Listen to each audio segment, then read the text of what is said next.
तो नमस्कार साथियों, मेरा नाम है अनिकेश भाई। एक बार फिर स्वागत है अपने यूट्यूब चैनल अनिकेश सोजगा सिस्टम में। तो आज अपन लोग भारतीय संविधान का अनुच्छेद 28 देखेंगे और जानेंगे कि इसमें किस चीज़ की आज़ादी है और क्या स्वतंत्रता दी गई है। तो आइए बिना किसी देरी की वीडियो को शुरू करते हैं और देखते हैं भारतीय संविधान का अनुच्छेद 28, जिसका टॉपिक है कुछ शिक्षा संस्थानों में धार्मिक शिक्षा या धार्मिक उपासना में उपस्थिति होने के बारे में स्वतंत्रता।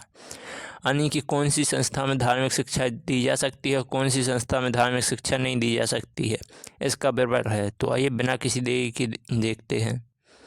तो यहाँ पे पहला क्लॉज है, राज्य निधि से पूर्णतः पोषित किसी शिक्षा संस्था में कोई धार्मिक शिक्षा नहीं दी जाएगी। इसका मतलब ये है कि जो भी सरकारी स्कूल हो गई या सरकारी कॉलेज हो गई, वहाँ पर कोई भी धार्मिक शिक्षा नहीं दी जाएगी। जहाँ पर सरकार का इन्वेस्टमेंट है, सरकारी है पूरी तरह से, वहाँ पर कोई भी धार्मिक शिक्षा नहीं दी जाएगी। जैसे सरकारी स्कूल हो गया, सरकारी कॉलेज हो गया, या फिर कोई संस्था हो गई जो कि सरकार के अंडर में आती है।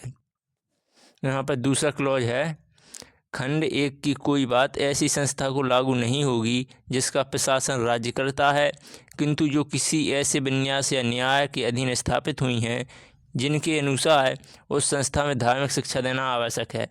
इसका मतलब है कि ये ऐसी कोई संस्था है जिसका प्रशासन तो राज्य करता है, यानी कि सरकार करती है, जिनका भरण पोषण सरकार करती है, लेकिन उसमें धार्मिक शिक्षा देना आवश्यक है, जो कि धार्मिक शिक्षा के लिए ही बनाई गई हैं। तो वहाँ पर धार्मिक शिक्षा दी जाएगी, उसमें कोई रोक टोक नहीं करेगा। तीसरा क्लॉज है, राज्य द्वारा मान्यता प्राप्त अथवा सहायता प्राप्त शिक्षण संस्थाओं में व्यक्ति की या व्यक्ति के माता पिता की सहमति के बाद ही धार्मिक शिक्षा दी जा सकती है।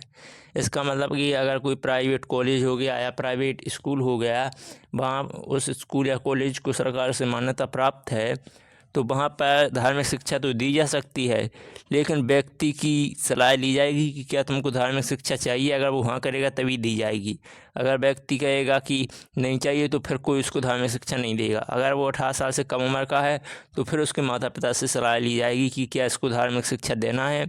अगर वे चाहें तो धार्मिक शिक्षा दिला सकते हैं। अगर उन्होंने कह दिया कि नहीं, धार्मिक शिक्षा नहीं देना है, तो फिर कोई भी संस्था धार्मिक शिक्षा नहीं दे सकती जिसको राज्य द्वारा मान्यता प्राप्त है, यानी सरकार से मान्यता प्राप्त है। तो यही था हमारा भारतीय संविधान का अनुच्छेद 28।